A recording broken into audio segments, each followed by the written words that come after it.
Thanks for watching. Tune in for next time. See you next time. Or next time. There'll be a next time. Times 2. Why do we do this at the end? Times 2. Welcome back to Real Talk with Casey and JoJo. What's up, Casey? What's up, JoJo? Man, Man. last Oh, man. week we did, of course, our first episode, and that was all a preview of what we have going on for the entire season of season 6. And most of it is healing. Like, it's centered around healing. So today It's like the we're goal going of life, isn't it? To heal. It sure is. So we launched episode 1 on my birthday, and for my birthday, we went to a concert. He took me to a concert R&B to Rewind. see R&B Rewind, which was Q Parker from 112, Silk, and then Drew Hill. and yo, Cisco. Tell me that dude can't still move. Yeah. Yo, he's born in '78. Shout out to my '70s babies. Go ahead. Tell him why. Tell him why you said that. Yo, so episode 1, right? I talked about how shit makes you feel old, but you don't feel old. Yeah. So we're at this concert, and the DJ in between interludes, right, or in the interludes, basically is reminding us countless times of how old we are by asking us to stand up based on the generation we were born in. Where's my 70s babies at? You know, stand up, wave your hand, whatever. 80s baby. 80s baby, stand up, 90s, on and on and on. So that's an example, man. It's like we got reminded in your face that it was the 25th year anniversary of Drew Hill's first album. And then Q reminded us a couple times that he won his Grammy in '96, which was damn near 30 years ago. Wow. Yeah. Oh, they gotta be 70s, baby. They gotta be born in the 70s. They want 70s,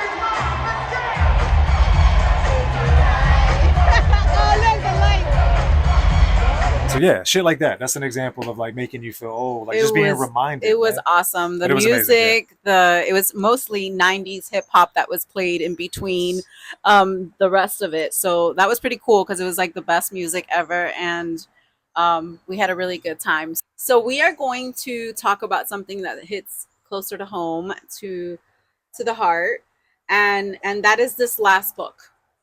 And why is this important? Why is the book important? Like, how is this going to help them? Yeah, you write in a journal format. Therefore, like journaling, to me, we talked about this, right? Like it's a way to express yourself authentically with no filters, no judgment. Just let it out on paper, man. And it allows you to attack things and kind of open up to accepting, moving on, getting through, dropping the baggage, all the things. So as a couple, we are inviting you to grab a journal and start journaling with your significant other. And maybe along this season, you can go along with us. And each time that we come on here, I'm going to give an example of one of the exercises from each of my chapters that has to do with what I learned as I was healing. But no, there's an aspect of journaling, and I ask too that you don't do this on a computer, right? Yeah. You don't type this into a computer, you write. And you write in a comfortable place, and you write in a dedicated space where you can match that energy and set that intention every single time you do it, and just see what unfolds and be authentic and be honest and let it come out. Knowing that the other person is going to read it. Still, let it come out. Right. I'm just saying. Yeah. And two, I mean, on that, you can set boundaries, right? Like, you know, I mean, I think that's a slippery slope when you start setting boundaries with writing, because it allows your ego to draw a line of authenticity that may or not be. So you look, it depends on the couple, right? So it depends on if they're at a place where they can open up to that point, because there's stages to this. I mean, you either 100%. open up or you're not there yet to open up, right? So maybe have one that you just specifically have for yourself, and then maybe have another one where you're trying to talk to your significant other, but maybe talking to them doesn't really work, so try writing to them. How many times have I written to you? Yeah, no, 100%. And I think too, like I'm just sitting thinking through this, like when I started journaling or writing things down for the first time, like what if Joanna reads this? Am I cool with that? Right? You start asking yourself those questions, and I think if you ask yourself that question, take the note that that's a moment to heal, because there may be a trust issue there. There may be an issue, something that you need to attack, because there's a fear that if she reads this, it's going to trigger a behavior or something Or a that, judgment. or a judgment or something, and that's an opportunity to heal. So take note in that. Any resistance you have when you journal, make a note of that resistance and work on that. Yeah. So 3 down, 1 to go in the series, right? We've got spring, summer, fall, and now we're going into healing winter, Correct. right? Tell Yes. me about that. Okay. So, how this whole thing came to be, for those that don't know, we were in the process of coming back from a trip to Colombia. In, when was this, 2019 or 2018? One of those Ish, yeah. years, because now everything's kind of mixing together. And I had this passionate itch to want to move to Colombia with the whole entire family. And I said, I'm going to make this come about, but I'm going to have to journal. I'm going to have to write a book about how to manifest things. This is how I'm going to do it. I did this without knowing where this was going.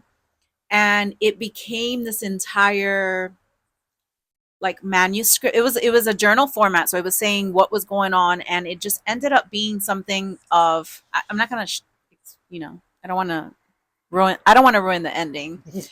But it became this whole thing about manifesting, and spring being that time of life where new things come about, and that started this whole new series. And I didn't realize that till the end of that Bro, and book. that, like, shout out to you, because that's the beauty in this series. I think is the master plan behind it, right? Like the astrological impacts Yes. and how that plays into our lives and into things, blah blah blah. Like that's dope, Without knowing, right? Because right? most of my book, I write it in the just like I write it without knowing what's going to happen. Summer Love is our second in the series. And so that's all about love, blooming, passion, all the things that come up in relationships, Sex.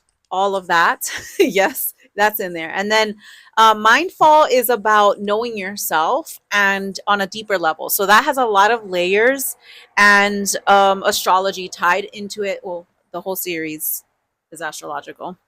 Well, that's one of the dopest things about the series is how you, if you don't understand astrology and you're learning about astrology and the impact it has on your life, and you're trying to get a greater understanding of it, this book like unknowingly helps you understand it. Yeah, because it Very was detailed, in very detailed ways. as I was learning it, I was living it and writing it. And so I wrote it in the sense of my own discoveries. And so hopefully it does help people understand that we do have these seasons within our lives, right? Spring, summer, fall, winter. And so winter being the last one that I'm on now is about the fact that we don't normally face our winters. We normally get stuck in fall, not being able to let go. And so we don't even get to the point of being still, of going through the grief of, the inward journey, which is what I call 2024. It was my whole inward journey. And I didn't really socialize. I didn't really talk to people much. I just stayed within myself and kind of figured out my traumas.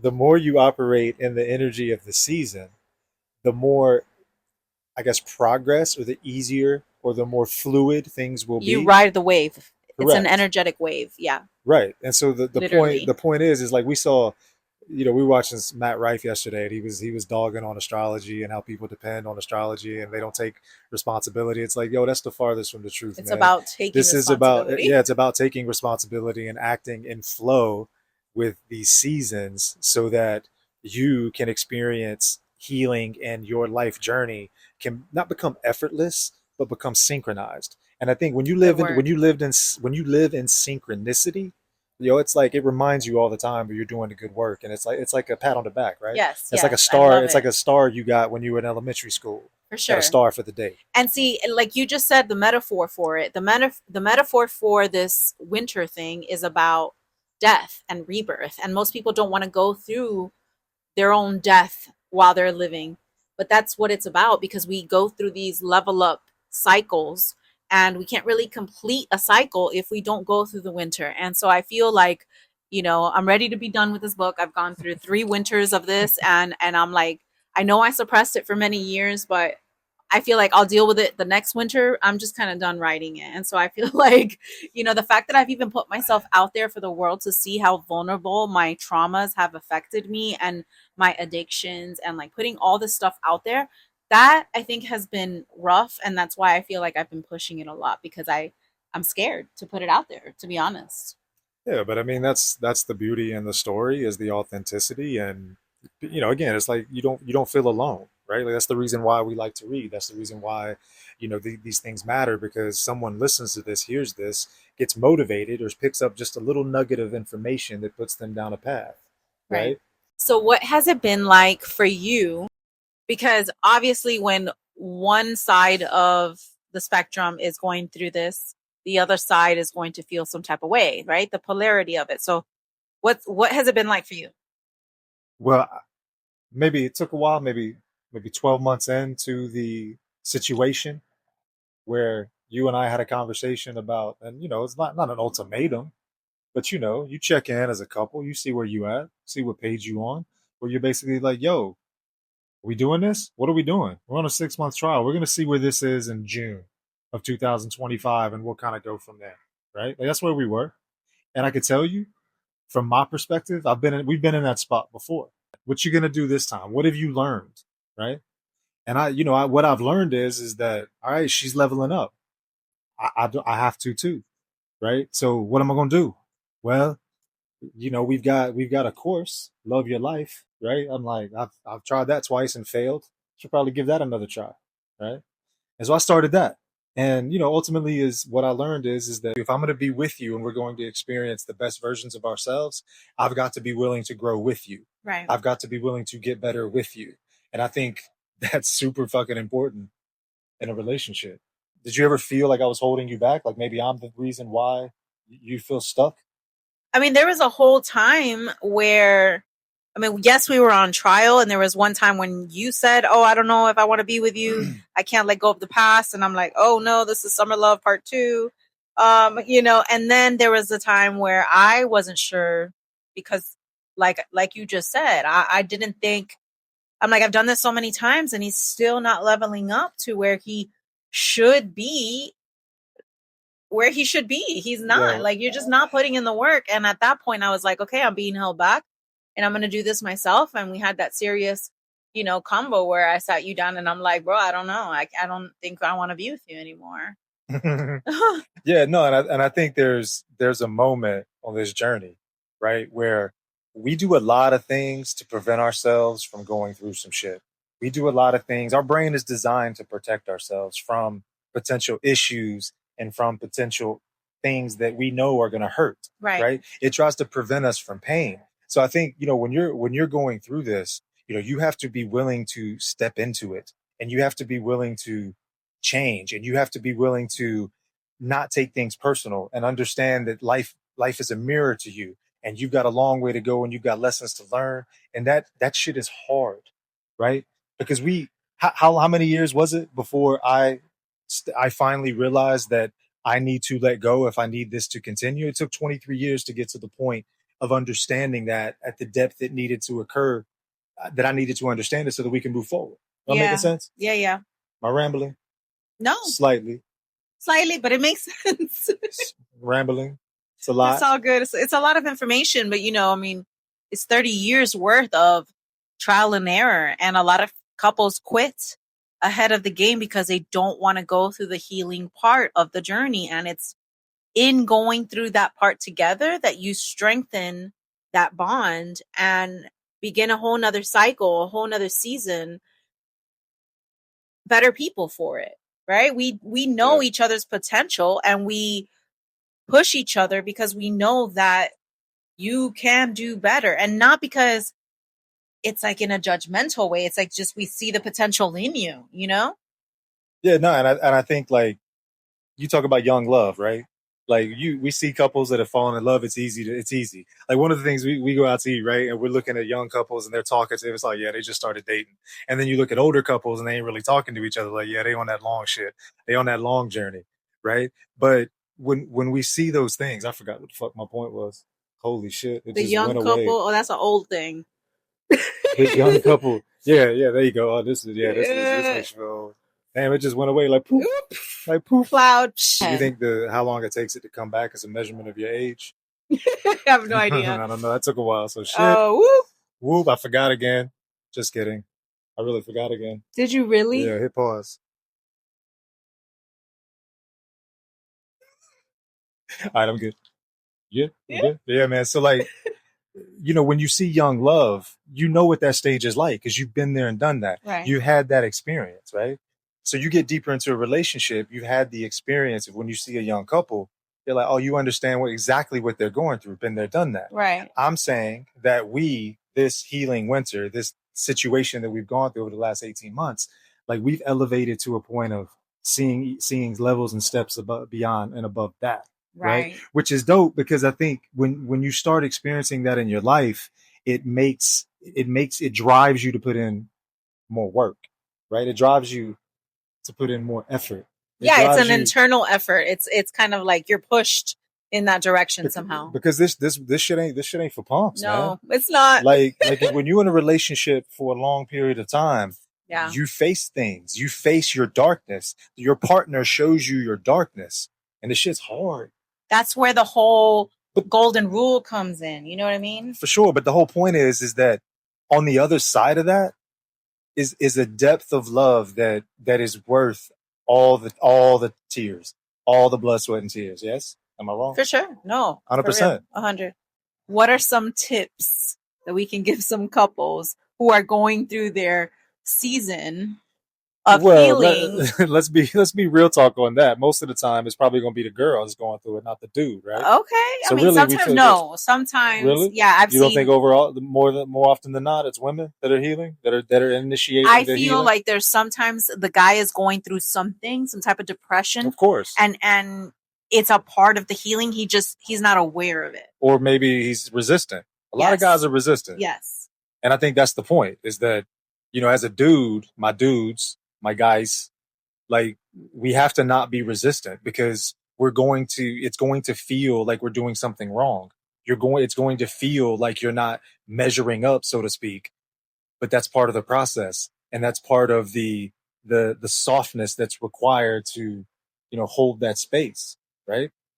Like you need to be strong enough to handle it, strong enough not to be triggered, strong enough to know this isn't about you, this isn't personal, and not take it personal, right? While at the same time maintaining and holding space and being present. And that's hard. That's hard to do when you got your own shit to deal with too, and you're trying to manage triggers as a guy and not feeling like you're the best or living up to the best version of you, and knowing subconsciously. Because let's be honest, if you're in a good relationship, if you got a good woman, she expects you to step the fuck up. Yes. Yeah. She wants you to be the best version of you. And I know as a dude, when we don't behave in that manner, it grinds on us subconsciously. I know it did for me. And then I realized, okay, this is what this is. And the minute I start stepping into the version, not that you expect me to be, but that you see in me. Right. Right. Like that's important. That's an important designation. Like your woman sees so much more. Like this one right here held on to me for 23 years because of about 18 months of what she saw in my raw masculine, like no triggered, I'm present for you self. And that was worth holding on. And now, she's starting to experience that shit again. And we're going to get into that in a lot more detail in the masculine episode. And feminine. Yeah, my bad. But yeah, like that's something we have to be able to hold space as guys. What does holding space mean for those that don't? Because for a long time, I kept saying you're not holding space, and you just didn't understand what that meant until that situation happened. Remember that situation? Let's talk about that situation. I don't remember the situation exactly that you're talking about because there's been so many situations. No, it was one situation where I was in a mood because maybe I had fought with one of the kids or something. I'm not sure. And we took a walk. We came back. I felt some type of, when the emotion starts to come up and you want to run away and you feel like it's building. That situation. And you're letting it. You feel like it's about to come out, so you want to walk away, right? And you want to retreat. I felt it coming up, and the minute I wanted to turn around to walk away, I was like, no, Joanna, stand right there. Don't walk away. And the minute that I stood there and that I allowed myself to feel it, he noticed. And then what did you do? Man, I said, don't walk away. Like, come here. Let's get through this together. He said, come here. And he put his arms around me and he held me. And the minute he did that, it was like the dam opened up and I started pouring. I didn't even know where the tears were coming from. I didn't even know they were there. I didn't even know it was that much. All I felt was this little pool of turn around and go away, because that's suppression. That is resistance. That is walking away from our own emotions that we need to feel, right? And like he said before, he's the sun, I'm the moon. The female is always going through different phases. And I made a video on the phases of our menstrual cycles and how that goes along with our seasons, and this is one of them. It's like I was going through an emotional season and I needed him to be that constant sun.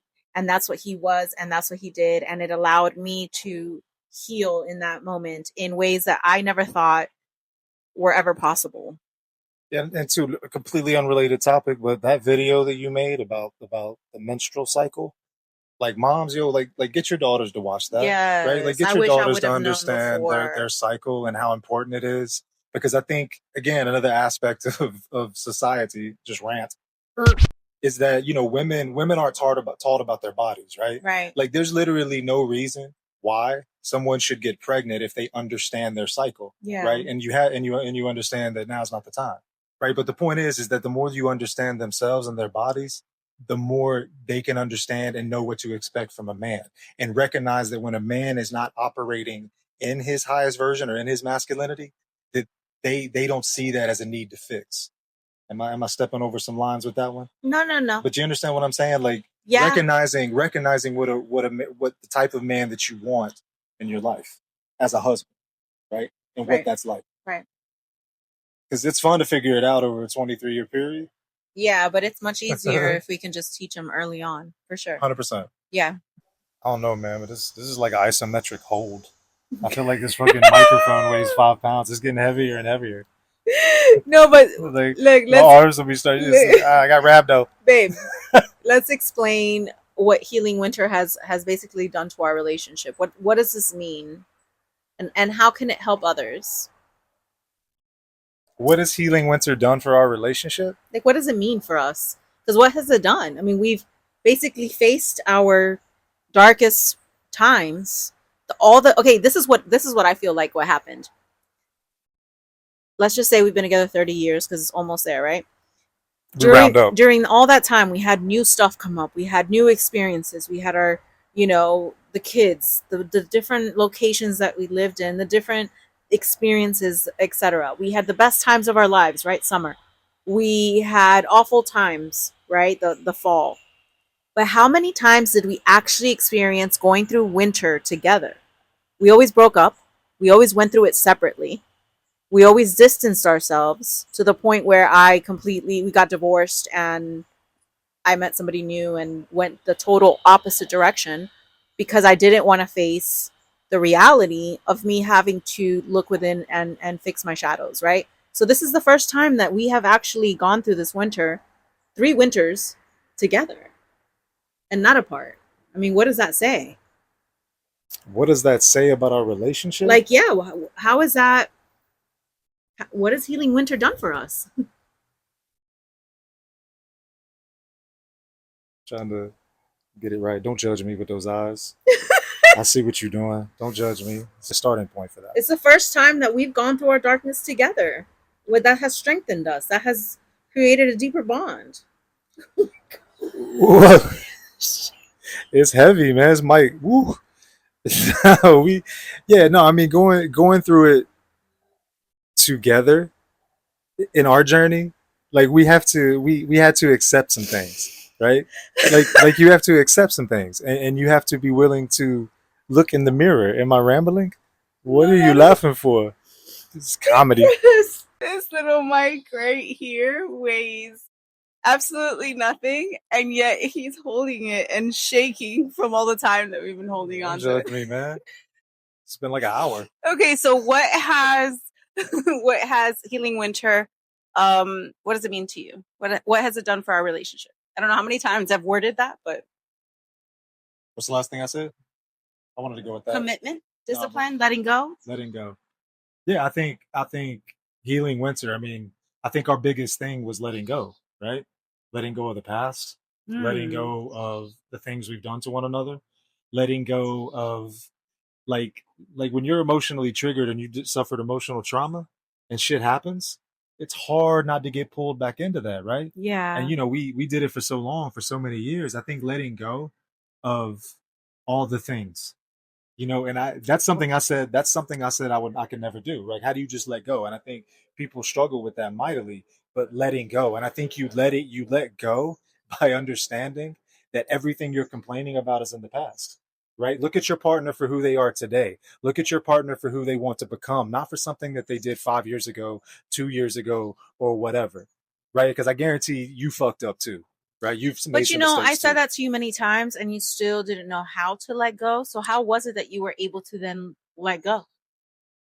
Well, I started off, with this saying that there's a unity aspect that I think allows you to really aggressively put yourself towards healing when you understand that everybody's here to do this. Everybody's here to heal, right? As much as we don't want to damage our kids, from the moment they're born to the moment they start understanding, we damage them because of how we were damaged, Right. right? And when you understand that we are all here for the same purpose, to be loved and to experience love, and that healing is the only way to get there, And to break the cycles.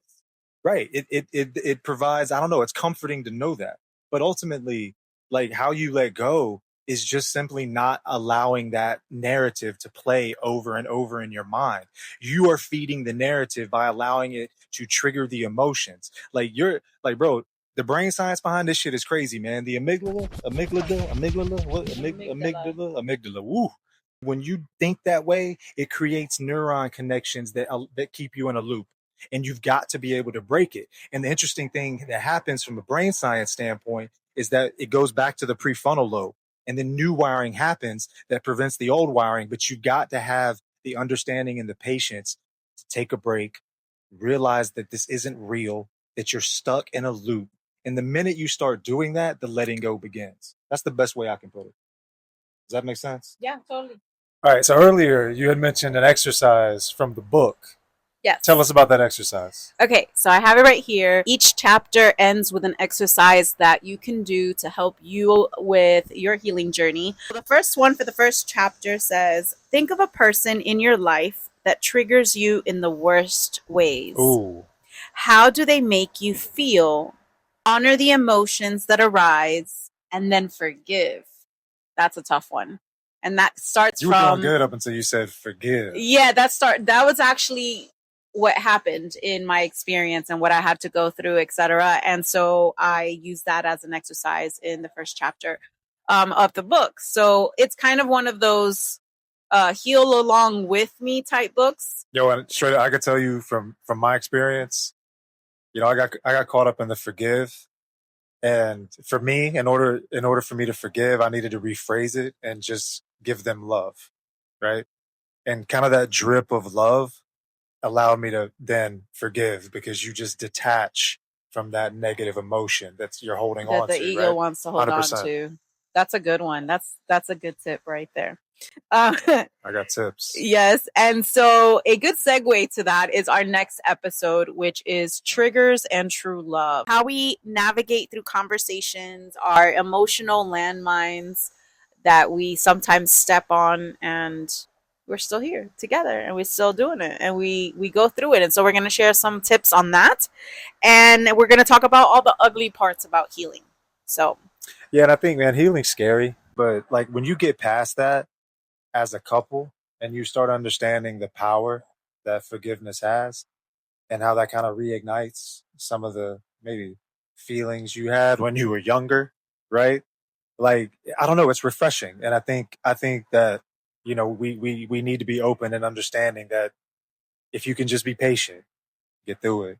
Like, it gives back. I can't wait till we share some of the things that we're working on with our couples coaching container. It's basically taking the couple through their own seasons, their fall, their winter, spring, summer, letting go of things, healing through things, starting new things, finding the joy and purpose in their relationship, etc. So I can't wait till we start to implement that and bring it up, because it's so fun to weave it into everything, and you start to realize how your life works in seasons as well. So that's all.